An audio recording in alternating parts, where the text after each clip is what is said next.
ബിസ്മില്ലാഹ് അൽഹംദുലില്ലാഹ് വസ്സലാത്തു വസ്സലാമു അലാ റസൂലില്ലാഹ് വഅലാ ആലിഹി വസഹ്ബിഹി വമൻ ഇഹ്തദാ ബിഹുദാ അമ്മാ ബഅദ്.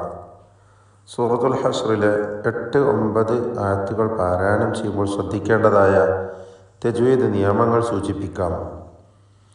ലിൽ ഫുഖറാഇ, ഈ പദത്തിൽ ഖാഫ്, റാ, റാഇൻ്റെ ദീർഘാക്ഷരമായ അലിഫ് ഇവയിലൊക്കെയും തഫ്ഖീം കൊടുക്കണം, അഥവാ തടിപ്പിച്ച് ശബ്ദഭാരത്തോടെ ഉച്ചരിക്കണം. ലിൽ ഫുഖറാഇ, റാഇൻ്റെ അലിഫിനെ ദീർഘിപ്പിക്കേണ്ടത് മദ് മുത്തസിൽ വാജിബ് എന്ന ദീർഘം നൽകിയാണ്. 4-5 ഹറക്കത്തിൻ്റെ അളവിൽ ദീർഘിപ്പിക്കൽ നിർബന്ധമാണ്. അൽ മുഹാജിരീന, ഇവിടെ മുഹാജിരീന ഹാഇൻ്റെ അലിഫ് ഇസ്തിഫാലിൻ്റെ ഹർഫായതുകൊണ്ട് നേരത്തെ റാഇൻ്റേത് പറഞ്ഞതിൽ നിന്നും പൂർണ്ണമായും എതിരായിക്കൊണ്ട് തർക്കീഖ് ചെയ്ത് നേർപ്പിച്ചുകൊണ്ടാണ് ഉച്ചരിക്കുക. അവിടെ തഫ്ഖീമായിരുന്നെങ്കിൽ ഇവിടെ തർക്കീഖാണ്. അൽ മുഹാജിരീന, റാഇന് കസ്റായതുകൊണ്ട് തർക്കീഖ് വരുന്നു, റാഇനെ നേർപ്പിക്കുന്നു. അല്ലദീന ഉഖ്രിജു, ഉഖ് എന്ന് പറയുമ്പോൾ ഖാ ഇസ്തിഅലാഇൻ്റെ അക്ഷരങ്ങളിൽ പെട്ടതായതുകൊണ്ട് തഫ്ഖീം ചെയ്യണം. ഉഖ്രിജു മിൻ ദിയാരിഹിം, ഈ പദത്തിൽ മിൻ ദിയാരിഹിം സാക്കിനത്തായ നൂനിനെ ഇഖ്ഫാ ഹഖീഖി നൽകി മറച്ചു മണിച്ചുച്ചരിക്കണം, അവ്യക്തമാക്കി മണിക്കണം. മിൻ ദിയാരിഹിം വ അംവാലിഹിം, ഇവിടെ സാക്കിനത്തായ മീമുകൾ ആവർത്തിച്ചു വരുന്നു. സുക്കൂൻ നൽകപ്പെട്ട മീം എല്ലാറ്റിനെയും വെളിവാക്കുകയാണ് വേണ്ടത്. ഇൽഹാർ ഷഫവി നൽകി മണിക്കാതെ വെളിവാക്കണം. വാവിന് മുമ്പിൽ വന്നത് സൂക്ഷ്മതയോടെ ഇൽഹാർ ചെയ്യണം. സാക്കിനത്തായ മീം അവ്യക്തമായി പോവാൻ കൂടുതൽ സാധ്യതയുണ്ട്. മിൻ ദിയാരിഹിം വ അംവാലിഹിം യബ്തഗൂൻ, ഇവിടെ ദിയാരിഹിം അംവാലിഹിം എന്നതിലെ എന്ന ആ സാക്കിനത്തായ മീം വീണ്ടും അംവാലിഹിം, ഇവിടെയൊക്കെ സാക്കിനത്തായ മീം 3 തുടരെയായി വന്നിരിക്കുകയാണ്. എല്ലാറ്റിനും ഇൽഹാർ ഷഫവിയാണ് എന്നർത്ഥം. യബ്തഗൂന ഫദ്ല, യബ്തഗൂന എന്ന പദത്തിൽ ബാഇന് ഖൽഖല സുഗ്റ നൽകി ശബ്ദം ഹറക്കത്ത് പോലെ ചലിപ്പിക്കണം. യബ്തഗൂൻ, ഇതിലുള്ള ഗൈനിന് ഇസ്തിഅലാഇൻ്റെ അക്ഷരമായതുകൊണ്ട് തഫ്ഖീം കൊടുക്കുക, തടിപ്പിക്കുക. ഫദ്ല, ഫദ്ല എന്ന് പറയുമ്പോൾ ദ്വാദ് ഇസ്തിഅലാഇൻ്റെ അക്ഷരമാണ്, തഫ്ഖീം ചെയ്യേണ്ട അക്ഷരമാണ്. ഫദ്ലം മിനല്ലാഹ്, തൻവീനിന് ശേഷമുള്ള മീമിൽ പൂർണ്ണമായും ലയിപ്പിച്ച് മണിക്കണം, ഇദ്ഗാം ബിഗുന്ന കാമിൽ. ഫദ്ലം മിനല്ലാഹി, അല്ലാഹ് എന്ന ഇസ്മുൽ ജലാലയിലെ ലാമിനെ തടിപ്പിക്കണം, തഫ്ഖീം ചെയ്ത് ഉച്ചരിക്കണം. വരിദ്വാനൻ വയൻസുറൂൻ, വരിദ്വാനൻ, ഈ പദത്തിൽ റാഇന് കസ്റായതുകൊണ്ട് തർക്കീഖ് ചെയ്യണം. വരിദ്വാനൻ എന്ന പദത്തിലെ ദ്വാദ് തടിപ്പിച്ചുച്ചരിക്കേണ്ട സ്വരഭാരത്തോടെ ഉച്ചരിക്കേണ്ട അക്ഷരമാണ്. തഫ്ഖീമിൻ്റെ 7 അക്ഷരങ്ങളായ ഹുറൂഫുൽ ഇസ്തിഅലായിൽപ്പെട്ടതാണ്. ദ്വാദ് പരിശീലിക്കുവാൻ ഏറ്റവും നല്ലൊരു പദവുമാണിത്.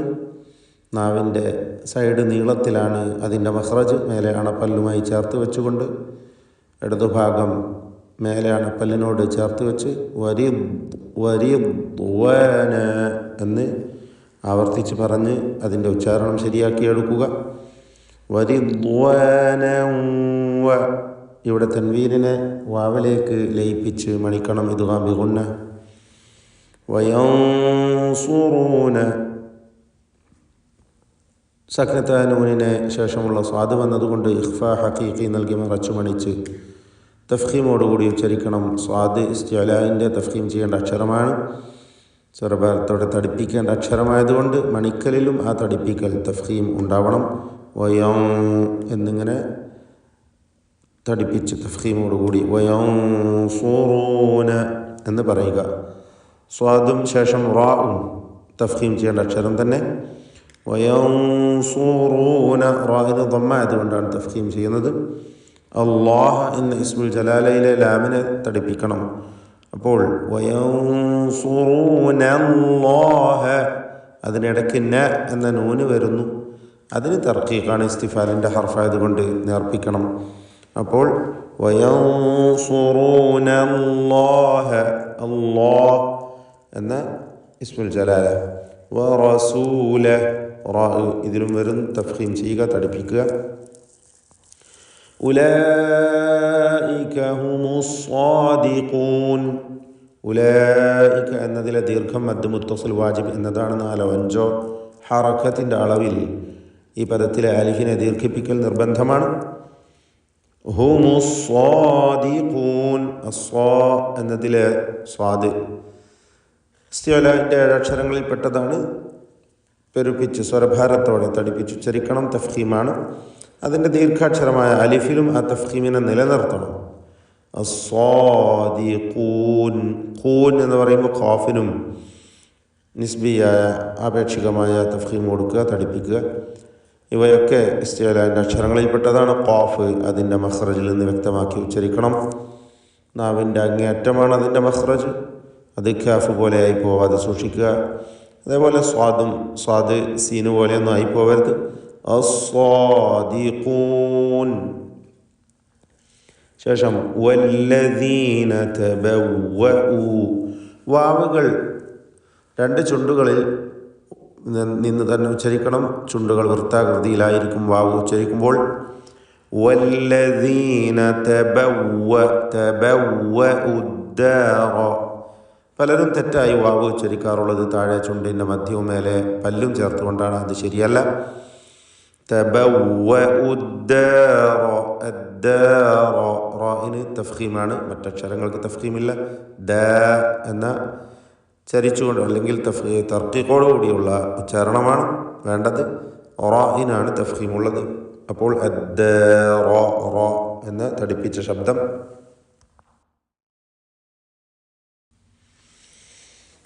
അദ്ദാറ വൽഈമാന. വല്ലീമാന എന്ന് തെറ്റായി പലരും പറയാറുണ്ട്, സൂക്ഷിക്കുക. വല്ലീമാന പറയരുത്. ഹംസ വ്യക്തമാക്കി മുറിച്ച് ശിദ്ദത്തോടുകൂടി ഉച്ചരിക്കേണ്ട ഹർഫാണ്. വൽഈമാന മിൻ ഖബ്ലിഹിം. മിൻ എന്നതിലെ സാക്കിനത്തായ നൂനിനെ മണിക്കുക, ഇഖ്ഫാ ഹഖീഖി നൽകി മറച്ചു മണിക്കുക, അവ്യക്തമാക്കി മണിക്കുക എന്നർത്ഥം. മണിക്കലിൽ തഫ്ഖീം വേണം. ശേഷം ഖാഫിൻ്റെ അക്ഷരമാണ് എന്നതുകൊണ്ട്, ഖാഫാണ് ഇസ്തിഅലാൻ്റെ അക്ഷരമാണ് എന്നതുകൊണ്ട് മിൻ ഖബ്ലിഹിം എന്ന് പറയുക. ബായിൻ്റെ സുക്കൂൻ ഖൽഖല സൂറ നൽകി ശബ്ദം ചലിപ്പിച്ച് ഹറക്കത്ത് പോലെ വ്യക്തമാക്കണം. ഖബ് എന്ന് പറയുക. ഖബ്ലിഹിം യുഹിബ്ബൂൻ സാക്കിനത്ത മീം. ഖബ്ലിഹിം ശേഷം യാ ഇൽഹാർ ഷഫവി നൽകി വെളിവാക്കുക. ഖബ്ലിഹിം യുഹിബ്ബൂൻ മണിക്കാതെ വെളിവാക്കണം മീമിനെ. മൻ ഹാജറ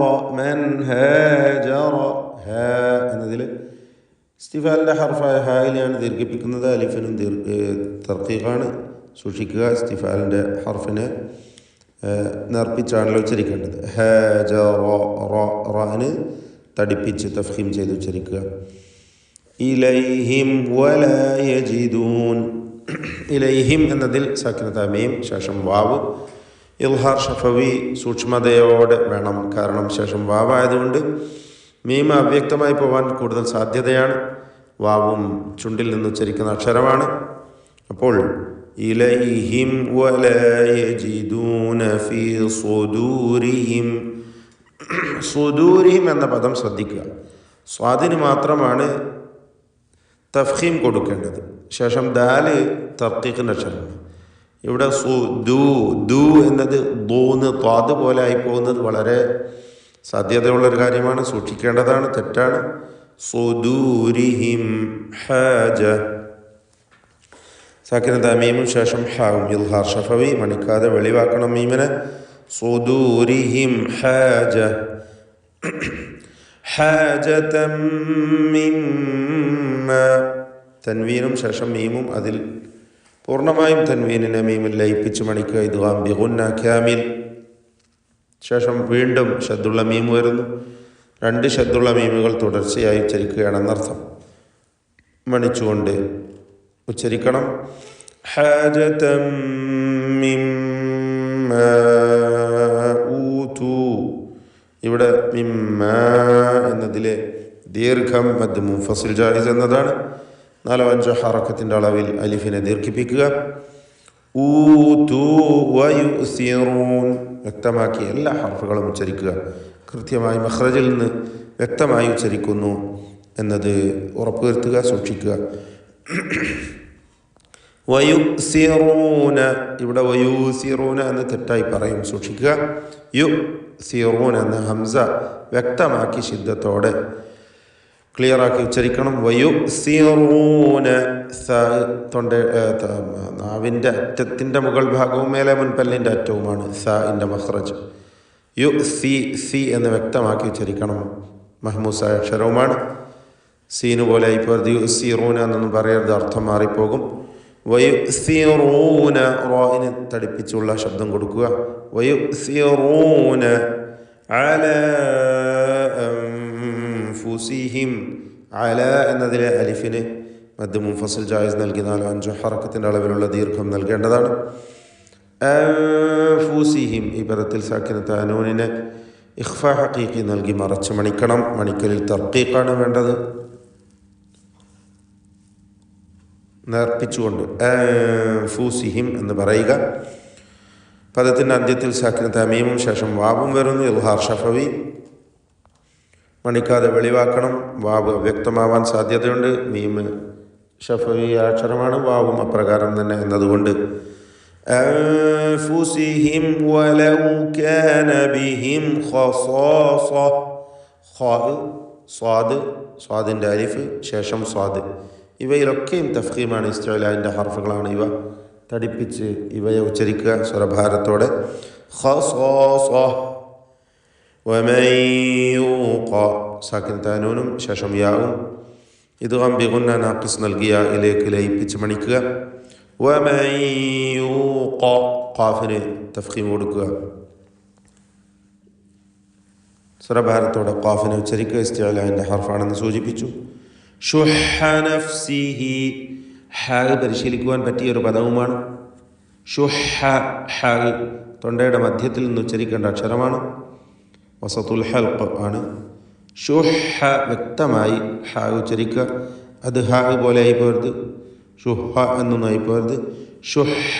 പലപ്പോഴും ആളുകൾ ഹാ പോലെ ഹായിലേക്ക് അടുപ്പിച്ചുകൊണ്ട് മറ്റൊരു ശബ്ദമാക്കി പറയാറുണ്ട്, സൂക്ഷിക്കണം. വ്യക്തമായി തൊണ്ടയുടെ മധ്യത്തിൽ നിന്ന് ഹാ ഹാ ആയി തന്നെ ഉച്ചരിക്കണം. ഷുഹ നഫ്സിഹി ഫഉലൈക. വീണ്ടും ഉലൈക എന്ന പദം വരുന്നു. മദ് മുത്തസിൽ വാജിബ് നൽകി അലിഫിനെ 4-5 ഹറക്കത്തിൻ്റെ അളവിൽ നിർബന്ധമായും ദീർഘിപ്പിക്കുക. ഹുമുൽ മുഫ്ലിഹൂൻ. ഹുമുൽ മുഫ്ലിഹൂൻ. ഇതിലും ഹാ വരുന്നത് സൂക്ഷിക്കുക. എല്ലാ അക്ഷരങ്ങളും കൃത്യമായി മഖ്റജിൽ നിന്ന് അതിൻ്റെ എല്ലാ സിഫാത്തുകളും പൂർത്തിയാക്കി നൽകി വ്യക്തമായി ഉച്ചരിച്ചുകൊണ്ട് പാരായണം ചെയ്യുക. ബാറക്കല്ലാഹു ഫീക്കും. أعوذ بالله من الشيطان الرجيم.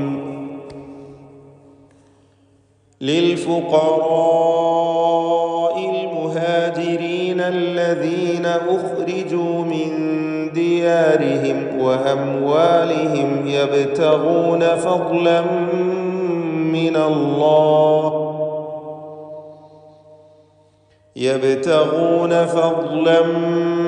من الله ورضوانا وينصرون الله ورسوله أولئك هم الصادقون. والذين تبوأوا الدار والإيمان من قبلهم يحبون من هاجر إليهم ولا يجدون في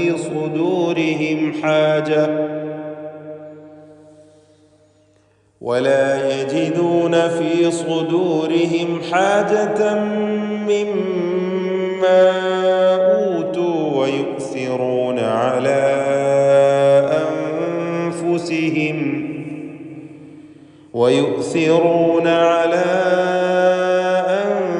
أنفسهم ولو كان بهم خصاصة ومن يوق شح نفسه فأولئك هم المفلحون.